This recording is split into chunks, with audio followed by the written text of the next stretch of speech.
बिस्मिल्लाहिर्रहमानिर्रहीम। अस्सलाम वालेकुम रहमतुल्लाहि व बरकातुहू। Tayyaba Asif YouTube channel Tayyaba food stories में आपकी खिदमत में हाजिर है। आप सब लोग कैसे हैं? उम्मीद करती हूँ आप सब लोग अल्लाह पाक के फजल करम से खैरियत से होंगे। अल्हम्दुलिल्लाह मैं और मेरी फैमिली भी अल्लाह पाक के फजल करम से खैरियत से है।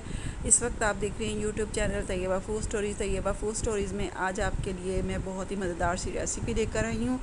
आपके लिए आज मैं लेकर आई हूँ नवाबी सेवइयों की रेसिपी। और वीडियो को आपने लास्ट तक देखना है, स्किप करके बिल्कुल नहीं देखना है। और वीडियो पसंद आए तो इसे लाइक और शेयर ज़रूर कीजिएगा और कमेंट्स ज़रूर कीजिएगा। कमेंट्स करना बहुत ज़रूरी है और सब्सक्राइब ज़रूर कीजिएगा मेरे चैनल को।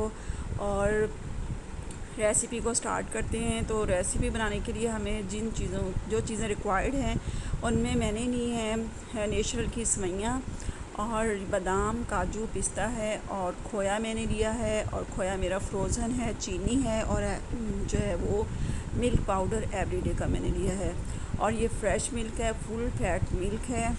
और 1 केजी मैंने मिल्क लिया है। ग्रीन कार्डिमम है और ये मैंने तकरीबन 5 ग्रीन कार्डिमम लिए थे और उन्हें मैंने पीस लिया था। और पीसने के बाद मैंने दूध के अंदर शामिल कर दिया था और दूध को मैंने बहुत अच्छे से पकाया है। और ये जो मेरे पास फ्रोज़न खोया था, अब मैंने इसके अंदर शामिल कर दिया है। खोया शामिल करने के बाद भी इसे मैंने काफ़ी देर तक पकाया था और पकाने के बाद मैंने ये मिल्क पाउडर इसके अंदर शामिल कर दिया है। तो मैंने मिल्क पाउडर थोड़ा सा और भी शामिल किया था, मुझे थोड़ा सा कम लग रहा था। और इसे हमने ज़्यादा थिक नहीं रखना है, मतलब थिन भी नहीं होना चाहिए और थिक भी नहीं होना चाहिए।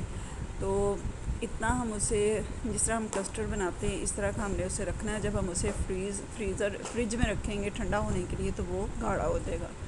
और यहाँ पर मैंने एक कढ़ाई के अंदर जो था वो देसी घी जो था वो मेल्ट किया हुआ डाला हुआ था। और उसके अंदर मैंने जब वो थोड़ा सा गर्म हो गया तो मैंने सेवइयाँ डाल दी और सेवइयों को मैं उसके अंदर हल्का सा फ्राई कर रही हूँ।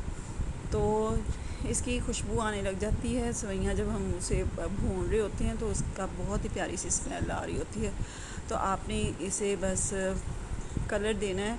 और ये सेवइयाँ मेरी भून चुकी थी और मैंने एक शीशे का बाउल लिया और उसके अंदर मैंने इन सेवइयों को जो है वो सेवइयों को फैला दिया है। और अच्छे से हमने इसके ऊपर अच्छे से दबा देना है चम्मच के साथ। और फिर ये जो मैंने लिक्विड रेडी किया था और अब मैं वो इसके अंदर शामिल कर रही हूँ।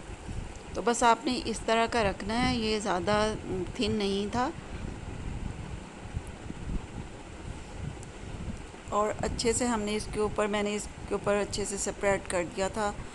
और जितना भी मैंने वो लिक्विड बनाया था 1 केजी में और सबका सब मैंने इसके ऊपर डाल दिया था। और डालने के बाद फिर मैंने इसके ऊपर बादाम पीसे हुए और सेवइयाँ थी जो भुनी हुई थोड़ी सी बची हुई वो इसके ऊपर लगाई और पिस्ता और काजू वगैरह से इसकी मैंने प्रेजेंटेशन की है। और सबसे चीज़ जो होती है वो प्रेजेंटेशन होती है। जब भी कोई चीज़ बनाए तो उसको थोड़ा सा अगर हम डेकोरेट करें तो ज़्यादा खूबसूरत लगती है। तो ये जी मैंने बनाने के बाद इसे फ्रिज में रख दिया था तकरीबन ये 3 आवर जाए मैंने इसे रखा है फ्रिज के अंदर। और ये काफ़ी ठंडा हो चुका है और आप खुद ही आप इसको देख सकते हैं। और जब मैंने लिक्विड रेडी किया था वो भी देखिए किस तरह वो थिक हो चुका है और उसके ऊपर अच्छे से उसकी जो है वो तह जम चुकी है। और कटिंग भी देखें कितनी अच्छी इसकी हो रही है। और ये बहुत ही मज़ेदार ये हमारी जो सेवइयाँ थी वो रेडी हुई थी, नवाबी सेवइयाँ। और सब ने बहुत ही शौक़ से ये नवाबी सेवइयाँ खाई थी।